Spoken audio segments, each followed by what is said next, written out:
Welcome class, lesson 3-3 said strong mathematicians can divide with 2-digit and 4-digit quotients. There's our vocabulary word again, quotients coming up. So make sure you take out your notebook, your pencil, write down today's date, and the name of the lesson, and let's get started. Once again, some more notes that you've seen over and over as your response. So quotient, the answer of a division problem. So our answers today are going to have 2 digits or 4 digits, as we have not seen them before. But you have the divisor, quotient, dividend, remainder, all those kind of good vocabulary. There's our visual to remind us where those parts are to help us out when we think about the problem. So our quotient, our answer is going to either have 2 digits or 4 digits. We see some bigger problems. With that, today we're going to use either the place value method and the expanded notation method side by side, so you can see how they work, how they go together, and with that, we shall begin. So, can 6 go into 1? The answer is no. So 6 can go into 16, which means we're going to start right here in our tens place value. That's why you notice over here in our place value method, we only have 2 boxes, because we know 6 can go into 1, so 6 can go into 16. So 6 times 1 is 6, 6 times 2 is 12, 6 times 3 is 18, that's too many.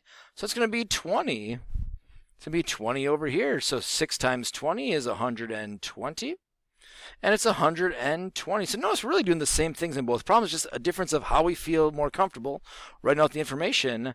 Now we're going to subtract. We're going to get 42. We're looking at our tens. Our 4 is less than our 6, so we are good to move on to our ones place value. On the place value model, we just draw the arrow, and we put 42, and we underline the ones. So with that now, so how many times can 6 go into 42? Well, 42 is a bigger number, so 6 times 5 is 30. 6 times 6 is 36. 6 times 7 is 42. Oh, there it was, 42 right in the head. 7 times 6 is 42. 42, we're going to subtract both of these. We're going to get 0 and 0.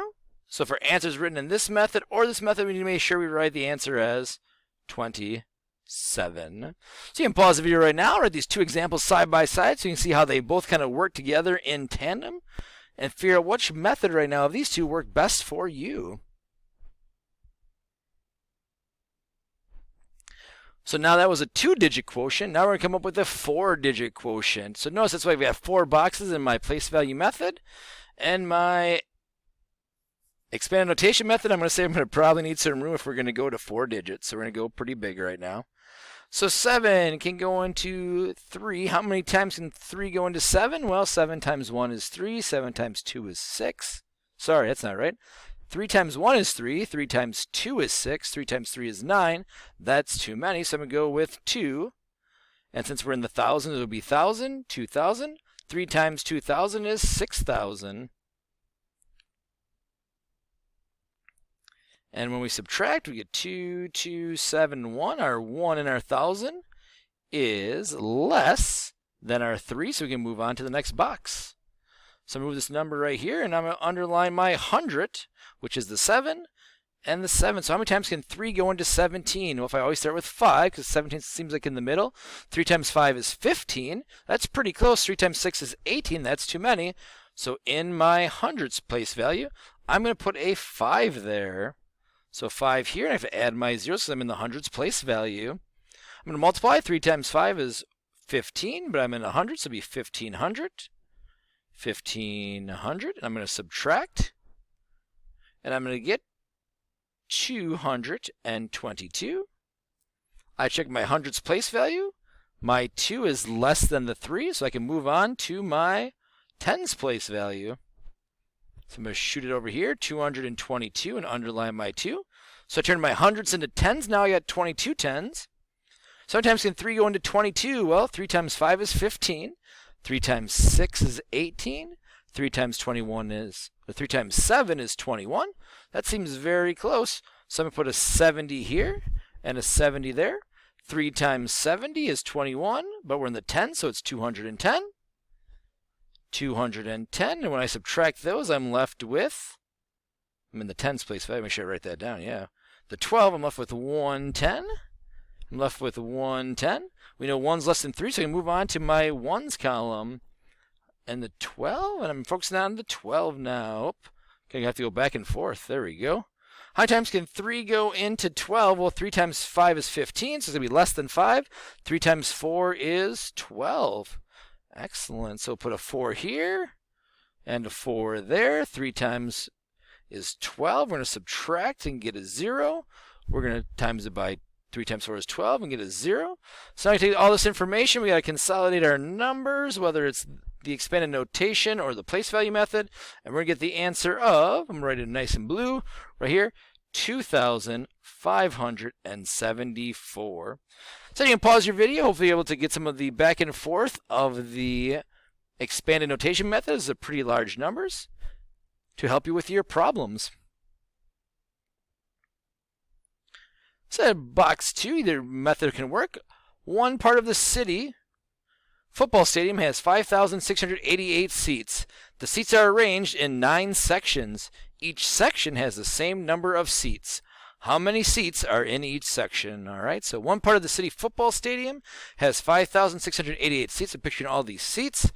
The seats are arranged in 9 sections. I see section 1, 2, 3, 4, 5, 6, 7, 8, 9. Each section has the same number of seats, so they're the same in all of them. How many seats are in each section? So I can choose place value or expanded notation. I'm going to put it in.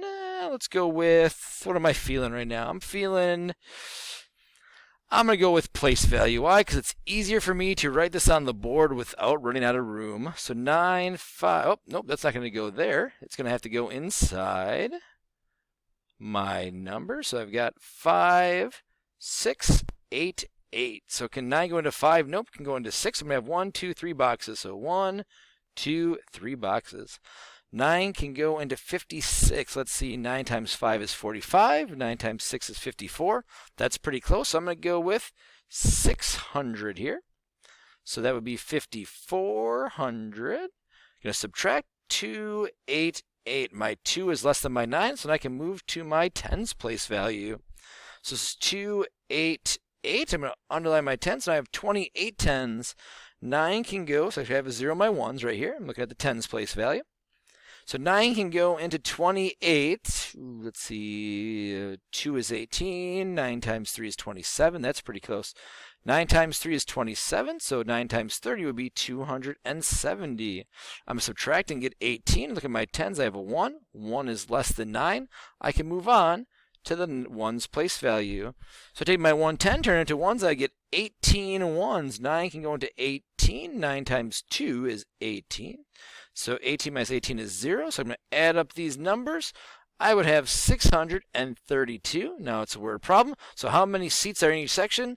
632 seats are in each section. So you can pause the video, use this one as an example to help you out. It's going from scratch. You have to draw all of it out yourself to help you make that word problem work. So now it's your turn. So you can use either place value or expand notation, whichever one you see fit for the following problems. So make sure you label it box 3. We have 475 divided by 5, or 9,352 divided by 7. Use a strategy that you feel more comfortable with, and good luck. So then you use place value sections or expanded note method on this word problem. At a county fair, there are 7 booths that sell raffle tickets. In one day, 4,592 tickets were sold. Each booth sold the same number of tickets. How many tickets did each booth sell?